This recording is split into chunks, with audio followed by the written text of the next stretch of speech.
ओम शांति। आज है 10 मार्च। बाबा कहते हैं, मीठे लाडले बच्चे, तुम्हारी है रूहानी याद की यात्रा।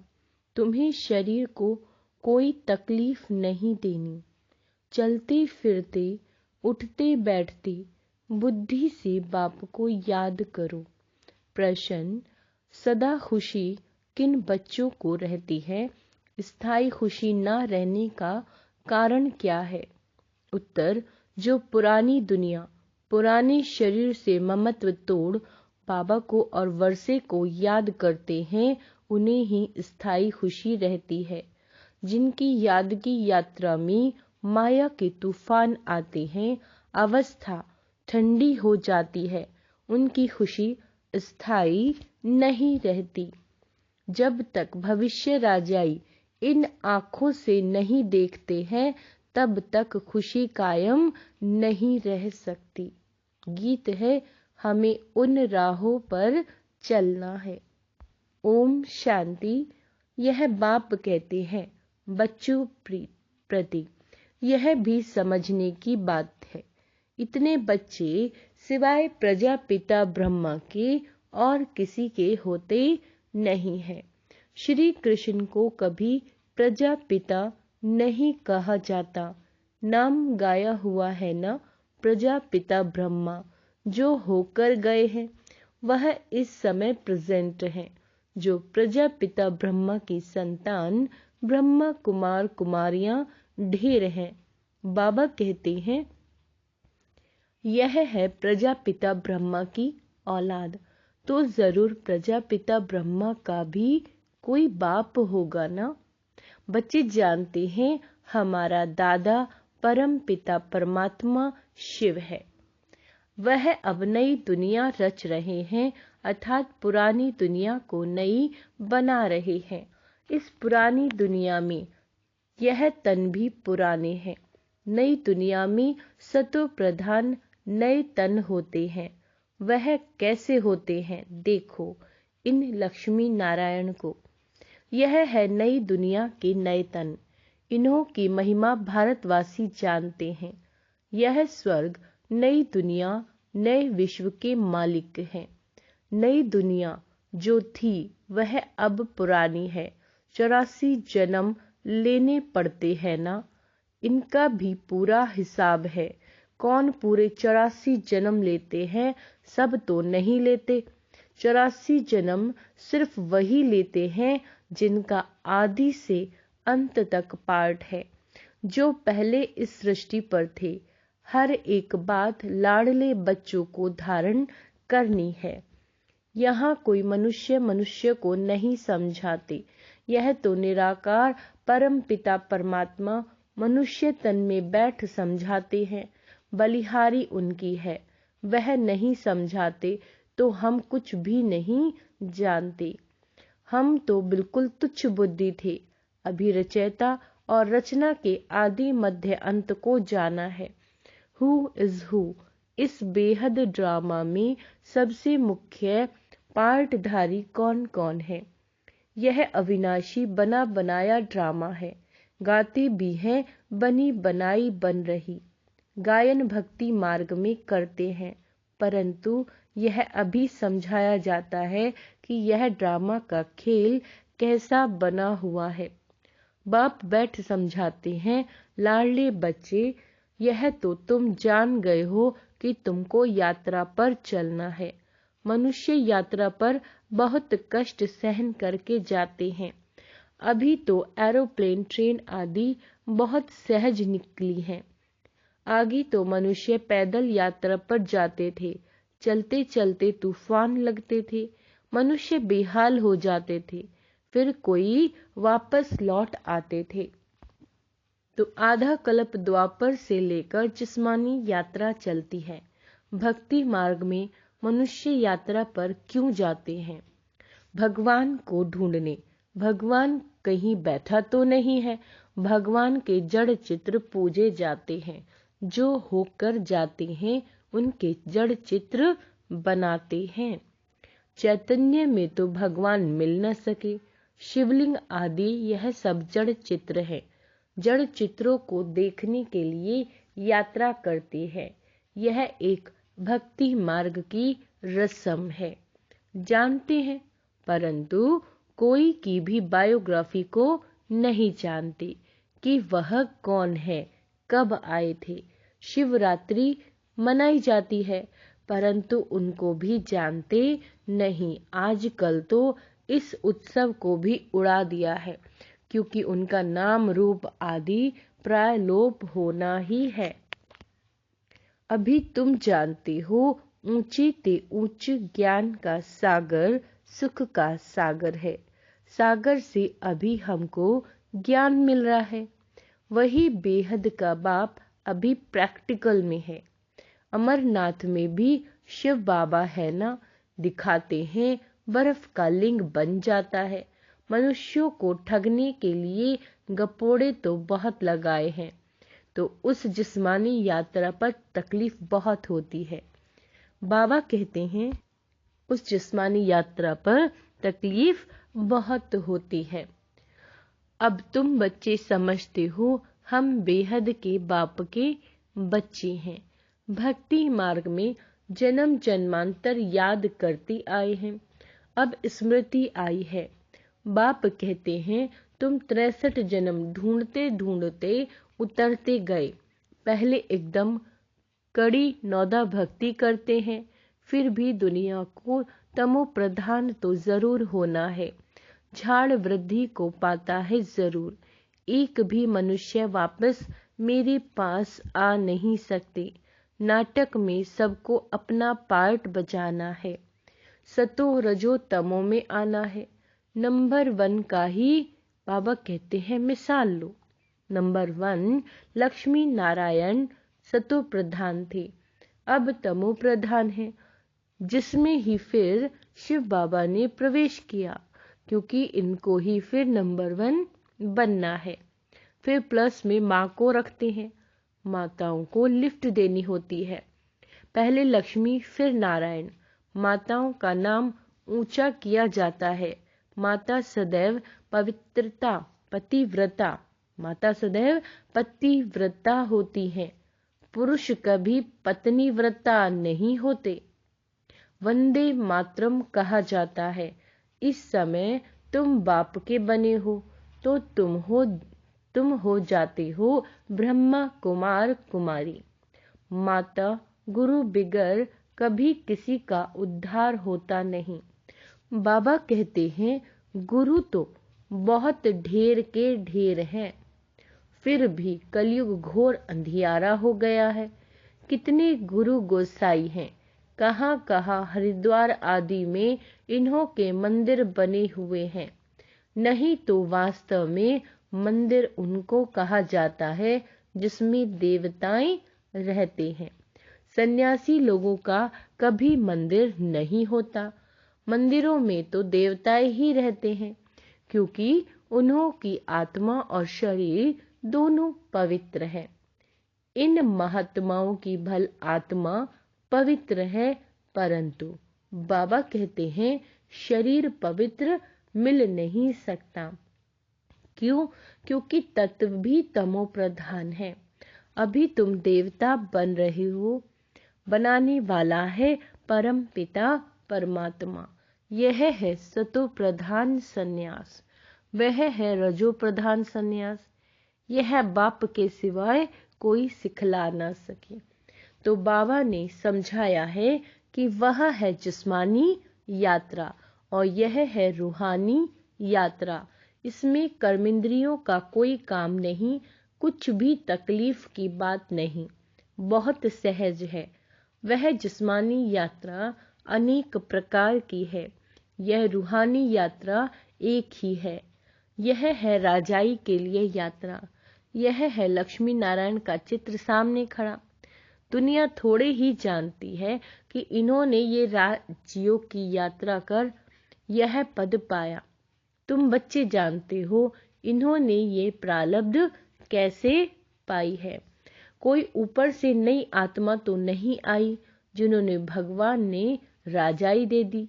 नहीं, इन्हों को पुराने से नया बनाया हुआ है। इसको रिजुविनेट व कायाकल्पतरु कहा जाता है। तो बाप बैठ समझाते हैं, इन्होंने रूहानी यात्रा की थी, राजयोग बल की यात्रा से यह बने। बाप राजयोग और ज्ञान सिखलाने आते हैं। तो अब तुम्हारी यात्रा चल रही है। तुम बैठे हुए अथवा चलते फिरते उठते बैठते यात्रा पर हो। तुम सिर्फ बुद्धि से बाप को याद करते हो, याद से ही डोरी पहनते हो और तुम्हारे विकर्म विनाश होते हैं। जितना जल्दी विकर्म विनाश होंगे उतना जल्दी बाप के गले का हार बनेंगे। तुम अभी वह 4 धाम आदि नहीं करते हो, वह सब भक्ति मार्ग के जिस्मानी तीर्थ पर जाएं, कहाँ वहां से फिर लौट आकर घर में विकर्मी बनते हैं। तीर्थ यात्रा पर जाते हैं लेकिन घर पर आकर फिर से विकर्मी बनते हैं। जितना समय यात्रा पर रहते हैं उतना समय निर्विकारी रहते हैं। बाबा कहते हैं, आजकल तो हरिद्वार में जाके देखो, पंडे लोग बड़े गंदे रहते हैं। लोग यात्रा पर जाते हैं तो पवित्र रहते हैं और वहां के रहवासी पंडे लोग अपवित्र रहते हैं। तुम्हारी यात्रा कितनी स्वच्छ है, कुछ भी धक्का आदि नहीं खाना है। बाबा कहते हैं, लाडले बच्चे उठते बैठते चलते फिरते सिर्फ मुझे याद करो। यह आत्माओं से बात कर रही है। आत्मा इन ऑर्गन्स द्वारा सुनती है, आत्मा मुख से बोलती है, आंखों से देखती है। आत्माएं इन आंखों से दिखाई नहीं पड़ती, न परमात्मा दिखाई पड़ता। दोनों को दिव्य दृष्टि बिगर देखा नहीं जा सकता, समझा जाता है। तब कहते हैं, हमारे में आत्मा है, हमारी आत्मा दुखी है। हमारी आत्मा एक शरीर छोड़ दूसरा जाकर लेती है। आत्मा बोलती है ना। परमात्मा भी आत्मा से बात करते हैं, हे लाडले बच्चे, आत्माएं अब तुम्हारे पास आना है, अब तुमको मेरे पास आना है। मैं तुमको यात्रा सिखलाता हूँ। तुम पवित्र बने बिना मेरे पास आ नहीं सकते। आत्मा पवित्र है। पहले पहले आत्मा सतो प्रधान है, फिर सतो रजो तमो गुणी होती है। बाबा कहते हैं, शरीर भी सतो रजो तमो होता है। सतो प्रधान को गोरा, तमो प्रधान को सावरा कहा जाता है। कितनी समझ की बात है। तुम जानते हो, आत्मा और परमात्मा अलग रहे बहुकाल, है ना। सुंदर मेला कर दिया जब सतगुरु मिला दलाल। अब आकर फिर मिले हैं। मनुष्य मनुष्य के साथ मिलेंगे, आत्मा आत्माओं के साथ मिलेगी। परमात्मा भी वहां मिलेंगे। आत्मा और परमात्मा दोनों का साक्षात्कार दिव्य दृष्टि से होता है, क्योंकि वह अति सूक्ष्म है, स्टार है। अब कोई भी साइंस घमंडी नहीं जो कह सके आत्मा की प्रवेशता कैसे होती है। इन बातों का उनको बिल्कुल पता नहीं है। मोस्ट बिलीवेड बाप है। भक्ति मार्ग में आधा कल्प भक्त भगवान को याद करते हैं। ऐसे नहीं कि सब भगवान हैं। सब भगवान हो तो बाबा कहते हैं, भक्त आराधना वंदना साधना क्यों करते? इसीलिए करते, है ना। सभी मुक्ति जीवन मुक्ति चाहते हैं। क्यों? क्योंकि यहाँ दुखी हैं, चाहते हैं शांति हो। परंतु विचारों को ये पता नहीं कि शांति धाम किसको कहा जाता है, मुक्ति कहाँ होती है, यह भी नहीं जानते। कहने मात्र सिर्फ कह देते हैं कि पार निर्वाण गया, जानते कुछ भी नहीं। अब तुम बच्चे यात्रा पर हो। बाप कहते हैं, बच्चे संभल संभल कर चलना, तूफान तो बहुत आएंगे, तुम याद करने की कोशिश करेंगे, माया बुद्धि योग तोड़ देगी। फिर वह अवस्था ठंडी हो जाती है, खुशी का पारा हट जाता है। नहीं तो खुशी का पारा स्थायी रहना चाहिए। इन आँखों से वह राजाई देखते हैं तो खुशी कायम रहती है। यहाँ तुम बुद्धि योग से जानते हो कि राजाई मिलती है। राजाई के लिए हम पढ़ रहे हैं। बाबा कहते हैं इन आँखों से नहीं देखते हो, इसीलिए माया घड़ी घड़ी भुला देती है। बाबा कहते हैं गृहस्थ व्यवहार में रहते हुए कमल फूल समान रहो। पुरानी दुनिया, पुराने शरीर, सबसे ममत्व तोड़ते जाओ। एक बाप को याद करो। पहले तुमको बाप के पास जाना है, फिर नई दुनिया में आना है। बाबा कहते हैं बाप और वर्षे को याद करो, फिर जब हम यहाँ आएंगे तो वह होगी प्रारब्ध, उसको याद नहीं करेंगे। अभी बाबा कहते हैं हम पुरुषार्थ करते हैं भविष्य प्रारब्ध पाने के लिए। यहाँ मनुष्य पुरुषार्थ करते हैं यहाँ की आजीविका के लिए। हम भविष्य की आजीविका के लिए पुरुषार्थ करते हैं। ग्रस्त व्यवहार में रहते फिर यह कोर्स भी उठाना है, नॉलेज को धारण करना। फिर तुमको पुरुषार्थ नहीं करना होगा। वहां तुम पुरुषार्थ नहीं करते, प्रारब्ध भोगते हो। तुम जानते हो हम भविष्य बनाते हैं, वहां प्रारब्ध भोगेंगे। वहां याद नहीं रहती कि हम प्रारब्ध भोगते हैं। फिर तो पुरुषार्थ भी याद रहे, पुरुषार्थ और प्रारब्ध दोनों ही भूल जाते हैं। प्रारब्ध भोगते रहते हैं, पास्ट का पता नहीं रहता। बाबा कहते हैं अभी तुम पास्ट, प्रेजेंट, फ्यूचर को जानते हो। और कोई मनुष्य नहीं जो पास्ट, प्रेजेंट, फ्यूचर को जानते हो। इसको कहा जाता है त्रिकालदर्शी। बाबा ने रूहानी यात्रा, जिस्मानी यात्रा का कंट्रास्ट भी अच्छी रीति समझाया है। जिस्मानी यात्रा जन्म जन्मांतर करते आए। बाबा कहते हैं ये है रूहानी यात्रा, एक जन्म की। स्वर्ग में जाएंगे, फिर लौटकर इस मृत्यु लोक में आना नहीं है।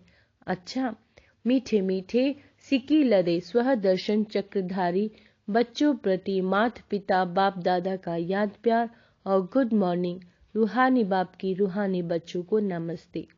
हम रूहानी बच्चों की रूहानी बाप दादा को याद प्यार, गुड मॉर्निंग, नमस्ते मीठे बाबा, शुक्रिया बाबा, शुक्रिया। धारणा के लिए मुख्य सार। बाबा कहते हैं सतो प्रधान संन्यास से आत्मा और शरीर दोनों को पवित्र बनाना है। पुरानी दुनिया, पुराने शरीर से ममत्व तोड़ देना है। क्या करना है? आत्मा और शरीर को पवित्र बनाना है और पुरानी दुनिया और पुराने शरीर को भूल जाना है। दूसरा पॉइंट है त्रिकालदर्शी बन पास्ट, प्रेजेंट, फ्यूचर को बुद्धि में रखकर पुरुषार्थ करना है। नॉलेज को धारण कर स्थायी खुशी में रहना है। नॉलेज को क्या करना है? धारण करना है। और तभी बाबा कहते हैं खुशी रहेगी। नहीं नॉलेज धारण करेंगे तो खुशी भी नहीं रहेगी। वरदान है पुराने हिसाब किताब को समाप्त कर संपूर्णता का समारोह मनाने वाले बंधन मुक्त भव।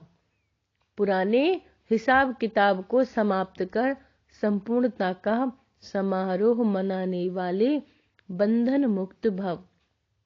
बाबा कहते हैं इस पराये देश में जब सभी बंधन युक्त आत्मा बन जाते हैं तब बाप आकर स्वरूप और स्वदेश की स्मृति दिलाकर बंधन मुक्त बनाए स्वदेश में ले जाते हैं और स्व राज्य अधिकारी बनाते हैं।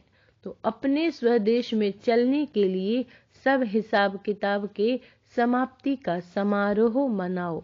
जब बाबा कहते हैं जब अभी यह समारोह मनाएंगे तब अंत में संपूर्णता समारोह मना सकेंगे।